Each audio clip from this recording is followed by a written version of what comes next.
Hey guys, I just watched Blacula. Blacula stars William Marshall and is an iconic black horror film. If you don't know, now you know. This movie starts out with racism. Literally, Count Dracula is super racist and supports slavery, and he wants to buy the main character's wife. Total F-boy status. He then bites our main protagonist and locks him in the crypt with his wife and decrees that he shall be known as Blacula. Shall pay, Black Prince. I press you with my name. You shall be Blacula. Blacula.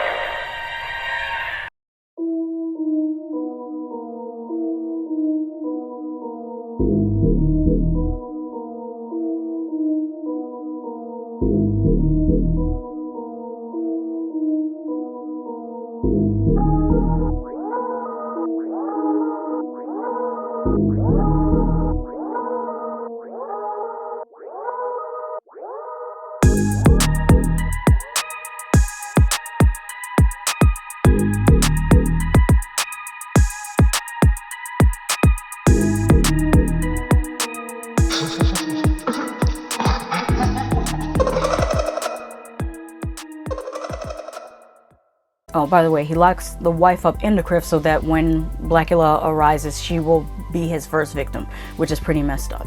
Cut to current day, 1972 in this case, and a gay couple is buying items from an estate sale from Dracula's castle. But they don't know it's Dracula's castle, they just know, oh, it's, you know, some Eastern European stuff that we're getting on discount and our party is gonna be awesome. Pretty much is what their thought process is. However, one of the items they buy is a coffin containing you-know-who. Let me first say, I appreciate that there is a gay couple in this movie, all the way back in 1972, and one of them even has a purse. This is long before Tinky Winky or Uzi Vert. I was just thinking, wow, this is more progressive than some current day movies. And before I even finished having that thought, they had them act extremely in a stereotypical fashion, and other characters kept referring to him by the F word. So I'm like, one step forward, two steps back. But alas, this is a product of its time, so I have to look at it that way. That's how I approach it. It's like watching those movies from the 30s and the 40s, especially there's one where a man is highly annoyed by a woman and he takes a grapefruit and smashes it in her face. I know you've seen the scene before, but do you know what movie it's from? It is from Public Enemy, and I believe it starred James Cagney. But it's a product of its time. Nowadays, you would not see a woman treated that way in film, but in the 1930s, oh yeah. And same thing applies to how they treated gay people in this movie. They're included, they're shown somewhat in a positive light, and then shown other people having a negative reaction to them. So, like I said, it's a product of its time. Anyway, there's a doctor who is a part of the Scientific Investigations Unit.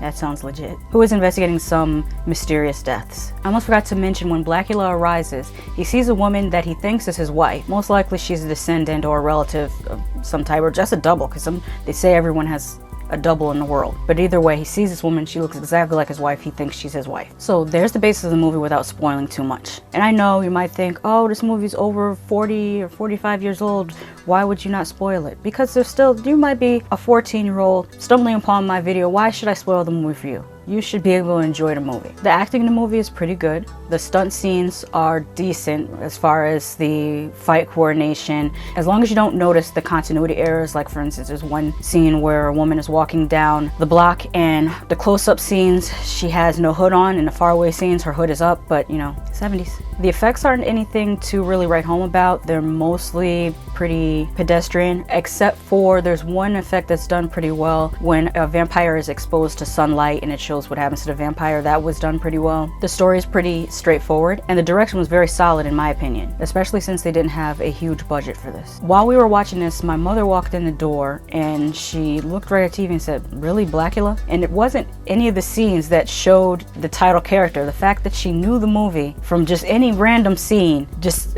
out of the blue. I should have asked her, did she go to see it at the drive-in or something, because she would have been, 6 16 or 17 years old then. But then again, she's the reason why I know about this movie, because she had the VHS tape of Scream, Blacula Scream in her collection. At one point, my mother had 800 sci-fi and horror movies in her VHS collection. For some reason, I should ask her, why does she have Scream, Blacula Scream, which is the sequel to Blacula, but not Blacula? I'll have to ask her that. Or it could have been my dad's movie. Don't know. Speaking of the sequel, I may or may not review it. Depends on how much time I have. I want to do a lot of first time movies. The only sequels I'm definitely going to be doing is the Candyman series and the Blade series. So I'm definitely doing those. If I have time, I'll come back and do Scream, Blacula Scream. But I definitely recommend this movie. It, to me, like I said, is iconic. It's something that if you're interested in Black history, especially Black film history, Black horror history, you have to watch this. Of course, you don't have to do anything but stay black and die.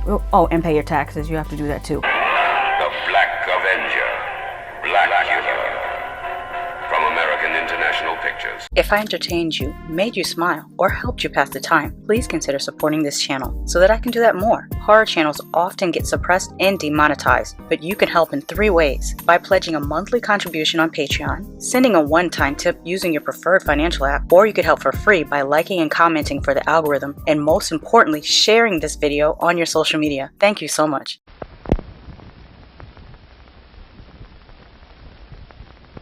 We're still on a vampire shit. Yeah, I'm not worried about cursing because my videos aren't monetized anyway, so.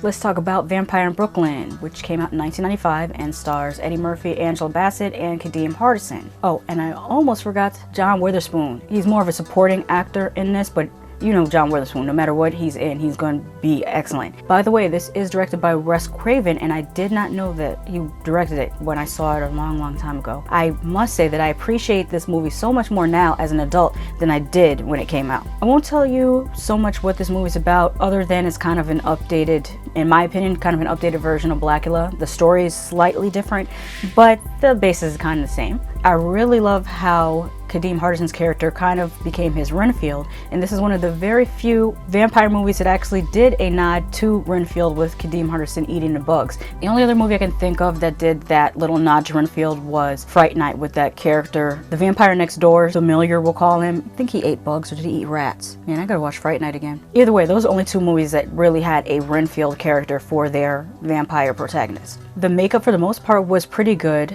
except for a few moments. Sometimes it was better than other times. Like, for example, there were times when I couldn't stop focusing on the line around Eddie Murphy's lace front wig. I don't know why. Maybe they put too much glue, maybe they didn't blend the makeup well. I don't know. I'd like to know how to blend it as well. It's like, I've been watching, sorry, this is a side note, but I've been watching RuPaul's Drag Race, and the way that these ladies put the wigs, and I'm calling them ladies because when they're in drag, to me they're ladies, goddammit. The way they put the lace fronts on and you can't see the edge of the lace front is magic. What was I saying?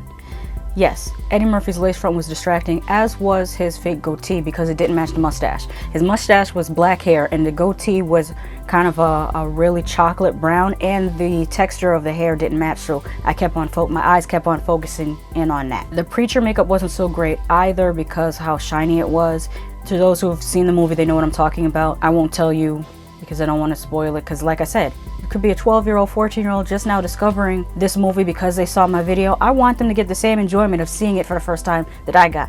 So I'm not going to completely spoil this. Did I mention that the preacher makeup was too shiny? I think I did, but I'm going to say it again because it was too shiny. But some of the best makeup was the Italian thug. That was an amazing makeup job. And if you didn't already know that Eddie Murphy is known for playing multiple roles within the same movie, you might not catch that that's him. But the eyes give it away. The eyes give it away immediately. You look, you say, oh, those are Eddie Murphy's eyes. The makeup for Kadeem Hardison's ghoul character / Renfield character was really good, especially as he deteriorates. That was pretty good. The set design team did the damn thing. Shout out to them. I loved what they did with what they had. Great work on the interiors. Eddie Murphy was amazing in multiple roles as usual. I feel like this movie is extremely underrated in his catalog. I think people really overlook it because I think at the time people saw it as a departure, but really it holds up as far as I'm concerned comedically with his other movies. I was laughing. The jokes were funny. But again, to me, the funniest was the Italian thug. That was, I mean, part of it was lifted from some of his, not lifted, but reused from some of his stand-up. But when he acted it out, I was in tears. And yeah, it's stereotypical, it's bad. Product of its time. We're going to keep saying that. Remember what I said about the 1930s movies, 1940s movies, 1970s movies, 1990s movies. It's a product of its time. Not to mention, sometimes we can laugh at stereotypes as long as it's not coming from a malicious place. If it's coming from, oh, this is a funny stereotype, let's poke fun at it, that's fine. If it's coming from, I hate you, you shouldn't be alive, I believe in genocide, I don't want you living, working, or breathing near me, that's when it's wrong. So just to be clear. Speaking of underappreciated, Kadeem Hardison is a very underappreciated actor, in my opinion. I feel like he should have been way bigger than what he was. I mean, he was pretty big at the time, but I feel like there should have been more of a transition for him to really be in some great blockbuster movies. And hopefully there still is a chance for him. Or maybe I don't know the backstory, maybe he decided himself to step away. Maybe he pulled a Dave Chappelle and said, hey, this ain't what I want to do right now, I'm going to take a break. I'll have to Google that. He at least deserves an Unsung episode, or Unsung, I believe Unsung does acting episodes as well. I think it's Unsung Hollywood. I had to take a break from watching Unsung, the regular ones, because some of them were really depressing, like all the drugs and the death. It's just like, it's like you got to be in the right mood to watch Unsung. It's rarely a happy ending. The acting from everyone involved was really on point, for that matter. Did you notice that, for the people who have already seen the movie, the crazy lady in the gas station is the same woman from The People Under the Stairs, and she was also in Twin Peaks. Also, as I was watching it, the character of Dr. Zico, or Zico, I'll say Zico, he looked familiar to me and I couldn't place where I saw him before. And then after, I finished watching the movie, I looked it up, and he is the same guy from The Serpent and the Rainbow, if you've seen The Serpent and the Rainbow. The soundtrack on this was really great as well. There was some songs in there, some artists I completely forgot about, like they had Boyfriend from Michelle Indegocello. I don't know if you remember her, but she was a really striking, beautiful black woman with no hair, and she played the bass guitar. And when you think about it, she could have, if Black Panther came out back then, she could have been one of the Dura Milaje easily. But I wonder what happened to her. I know, or if I recall correctly, she got to play with Prince. So I wonder if she ended up touring with him, because I also know that he had an affinity for female musicians. So that might be where she went to. But if you have never heard of her, look that song up. It's called Boyfriend by Michelle, and it's Michelle with an M, Indegocello. I can't spell that out for you, but I'm sure if you start typing Michelle into YouTube, her video will pop up, because she's the only Michelle. Well, there's a Michelle, but it's spelled differently. It's M-I instead of M-E. For Michelle, Indegocello is M-E. I know you didn't ask me on that, but I'm telling you anyways. I've been doing a lot of tangents lately.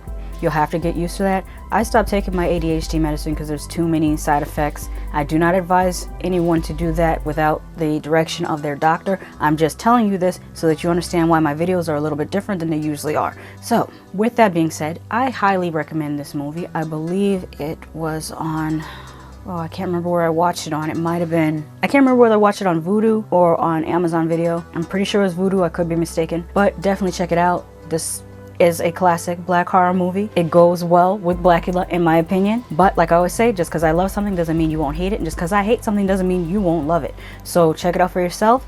If you have already checked it out for yourself, let me know what you thought about it in the comments. Bye. Undead. You got the dropsies. Special thank you to my patrons. If you are new here, welcome to my channel. Feel free to like, comment, and subscribe. Reminder to new and returning Latchkey kids, don't forget to follow me on your preferred social media platform, and check the community tab on YouTube for some fun extras. By the way, here are some other videos you might like.